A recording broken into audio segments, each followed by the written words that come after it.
Эфирда яңалыклар вакыты, студияда Лейсан Галиева, исәнмесез. Бүгенге чыгарылышның төп темалары. Үзебезнекеләрне ташламыйк. Мобилизацияләнгән гражданнарга гуманитар ярдәм җыела. Медицина кисәтүләре. Сезонлы һәм сезонсыз авырулардан саклану чаралары.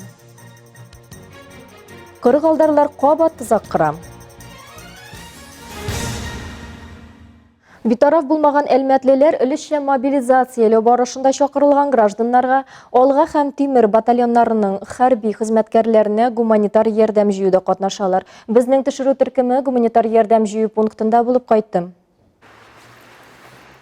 Үзәк пункты яшьләр үзәгендә урнашкан. Шәһәр һәм район халкы, шулай ук эшмәкәрләр монда азык-төлек, дарулар, шәхси гигиена чаралары, кием салым, хуҗалык товарлары һәм хәрби хезмәттә кирәкле башка әйберләр белән тулы тартмалар тапшыру өчен киләләр. Каждую коробку мы подписываем.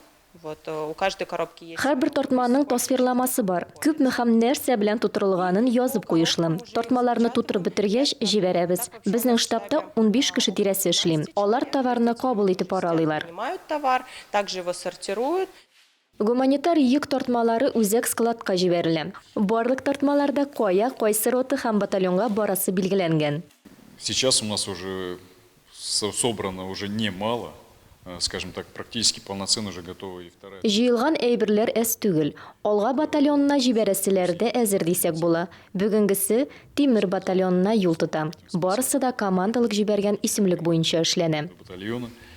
И практически то же самое мы будем отправлять в следующий батальон. Мобилизацияләнүчеләргә һәм аларның гаиләләренә ярдәм күрсәтү буенча Әлмәт штабы читтә калмаган барлык әлмәтлеләргә һәм эшмәкәрләргә зур рәхмәт белдерә. Зур уртак эшкә кушылырга теләүчеләр шәһәр коды 8553 260101 кайнар линия телефоны аша шалтыратып, кирәкле барлык мәгълүматны белешә ала. Штаб иртәнге 8-дән кичке 8-гә кадәр көн саен төшке ашсыз һәм ялсыз эшли. Азнакайда мобилизацияләнгән һәм үз теләкләре белән киткән хәрбиләргә һәр даим ярдәм оештырыла. Район халкы күмәк рәвештә йон әрләп, җеп әзерли, җылы оек баш бияләйләр бәйли, кулыннан килгән кадәр булышырга омтыла. Шушы көннәрдә генә районнан солдатлар өчен чираттагы гуманитар ярдәм китте. Мәдәният сарайының зур залы солдатлар өчен җыелган әйберләр белән шыплап тулган диярлек. Биредәге көндәлек кирәк-яраклар белән бергә җылы киемнәр, азык-төлек, гигиена әйберләрен үз теләкләре белән район халкы китерә. Әлбәттә, бу игелекле эштә Бердәм Россия партиясе, яшьләр хәрәкәте, волонтерлар да актив катнаша. Бүгенге Азнакай җылылык шелтәре биргән машинага хәрбиләр өчен йомшак мендәр юрганнар төялды. Әлеге җыелган гуманитар ярдәм Алга һәм Тимер батальоннарына да озатыла. Бик зур рәхмәт әйтәсем килә үзебезнең Азнакайлыларга. Бик күп иттереп әйберләр җыелды, бик нык иттереп әзерләнәбез. Барлык намазларыбызны, белгән намазларыбызны бүген үзебезнең солдатларыбызга багышлыйбыз. Һәм инде аларга Азнакайлылар исеменнән әйтәсебез килә. Biz sizni җегетләр көтәбез. Исән сау булып, кайтыгыз үзебезнең яраткан Азнакай җиренә. Изге эштә катнашучыларның теләге бары бер. Ир-егетләребез исән сау әйләнеп кайтсыннар.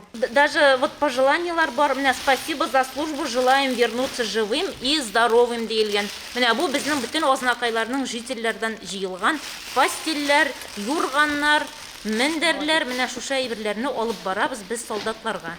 Азнакайдан гуманитар хәйрия ярдәме дәвам итә. Илмира Шәрифуллина, Рөстәм Әкбаров, яңалыклар вакыты, Луч, Әлмәт телекомпаниясе. Әлмәттән курьерны Ростов өлкәсеннән килгән кара калдаган.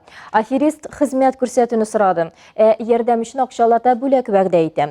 24 яшьлек курьерга ризык китерү өчен заказ килә. Адрес буенча килеп җиткәч, егет клиентка шалтырата.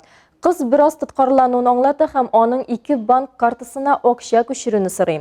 Риваятлар буенча аның хәзерге вакытта аңа бик кирәк булган акчасы өйдә кала. Ярдәм өчен кыз курьерга өстәмә 1000 сум акча бирергә вәгъдә итә. Егет тиз акча эшләү хакыннан баш тартмый һәм шунда ук таныш булмаган банк счетларына 5200 сум күчерә. Клиент соңрак шалтыратырга вәгъдә бирә, ләкин шунда ук телефонның сүндереп куя.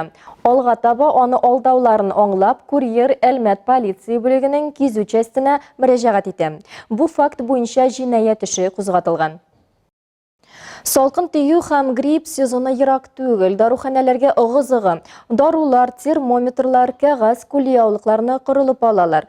Моны булдырмас өчен ОРВИ һәм грипп вирусларыннан ничек сакланырга икәнен Алия Байрамалова белеп кайтты. Һәр вирусның үз вакыты, аның күтәрүе булган сезоны бар. Бу гадәттә яз һәм көз айларында. Бу вакытта тышта салкын, Д витамины кими. Любое заболевание, оно у нас возникает либо именно вирус. Теләсә нинди авыру вирус яки бактериядан барлыкка килә. Шу бары тик башлангыч фактор гына. Иммунитетны организмның саклану көчен киметүче сәбәп ул вирус яки бактерия. Калганнарның барысы да этәргеч фактор гына. Уже просто как так называемые триггерные запускающие факторы. Хәзер әлмәттә ОРВИ белән авыручылар саны күп түгел. Сейчас незначительное повышение заболеваемости ОРВИ. Среди них также есть и случаи заболеваемости новой коронавирусной инфекцией. Грипп һәм салкын тию вируслары бер тигез, һава тамчы юлы белән күчәләр. Белгечләр авырулар белән элемтәгә кермәскә киңәш итә, ләкин моны эшләү авыр. Әгәр кеше авыруны сизмәсә, бу иммунитет вируска каршы тора алган дигән сүз. Кеше иммунитетның сакланган көчләре хисабына авырмаган, ә авырулар белән контакт көн сайын була. Шуңа күрә бердән-бер карар профилактика. Есть так называемые специфические и неспецифические методы, так скажем, профилактики заболеваний. Профилактиканың конкрет булмаган ысуллары бар. Беренчесенә кул юу яки кулларны антисептик белән эшкәртү. Кеше күп булган урыннарда битлек кию, шәхси гигиена кагыйдәләрен үтәү керә. Вакцинация конкрет кагыйдәләргә карый. Гигиена, дистанция и так далее. К специфической профилактике это уже относится как раз вакцинация. Грипп очракларының артуын ноябрь һәм декабрь айларында беренче, ә февраль һәм март айларында икенче дулкыны көтелә. Табиблар прививкаларны алдан ясарга киңәш итәләр, чөнки вакцинациянең саклагыч функцияләре бер айдан соң гына эшли башлаячак. Против ОРВИ только от гриппа и новой коронавирусной инфекции. Против остальных ОРВИ специфических вакцин не существует. Алия Байрамалова, Вероника Рябова, Рафаэль Сафин, яңалыклар вакыты, Луч Әлмәт телекомпаниясы.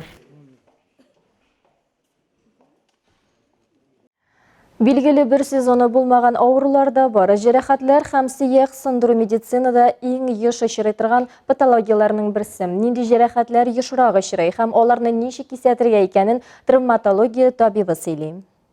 Получил травму на тренировке, шайба попала в перелом. Вадим травматологияга беренче тапкыр гына эләкми. Ул спортчы һәм спорт һәрвакыт травмалы була дип саный. Ләкин җәрәхәтләрне спортчылар гына алмый. Статистика буенча балалар еш кына травматология кунагы, ди табиблар. Агымдагы елның соңгы 2 атнасында табиблар 293 бала кабул иткән. Бу узган елдан кимрәк булса да, соннар юаныч китерми. У нас часто встречаются перелом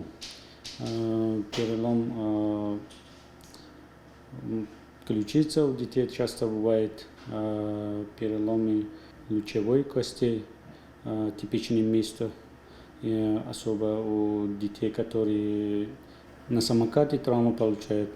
Вот, летом очень часто бывают вот такие травмы.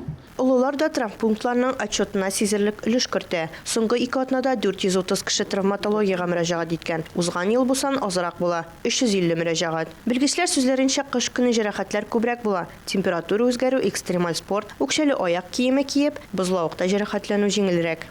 Скоро начнется гололед. Этим гололедом часто пожилые возрасты. Травма получает типичное место лучевые костей и наружные лодыжки, голеностоп, потом малобессовые кости и большебессовые кости. Егылмас өчен травматологлар аяк киемен сайлауда игътибарлы булырга киңәш итә. Моннан тыш сөякләрне ныгытырга кирәк дип ассызыклый табиблар. Тик кинәт кенә шулай килеп чыкса һәм җәрәхәтләнсәгез, озак дәваланырга туры киләчәк.